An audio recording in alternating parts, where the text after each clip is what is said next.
এইবাৰ পৰীক্ষাৰ ফলাফল যোৱাবাৰতকৈ ভাল হৈছে। অসম পুলিচৰো দ্বিতীয় কাট অফ নোলায়, কিন্তু বছৰটোৰ শেষৰ ফালে আমি আকৌ নতুন অসম পুলিচত খালী হৈ থকা পোষ্টসমূহ আমি এডভাৰটাইজ কৰিম।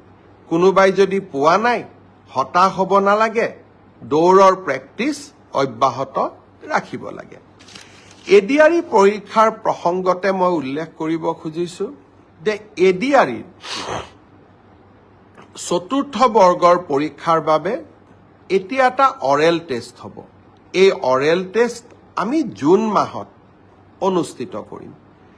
লগে লগে এডিআৰইৰ ৩য় বৰ্ষৰ পাছ কৰা ছাত্ৰ ছাত্ৰীসকল বা যুৱক যুৱতীসকলৰ বাবে এটা স্কিল টেষ্ট হ'ব। সেই স্কিল টেষ্টটো আমি অহা জুন মাহত আমি আৰম্ভ কৰিম।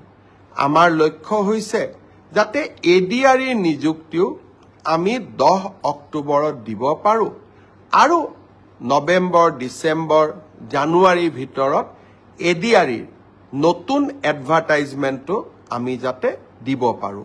অৰ্থাৎ আমি আমাৰ যুৱক যুৱতীসকলৰ মাজত আশাৰ বন্তি গছি আমি জ্বলাই ৰাখিব খুজিছোঁ।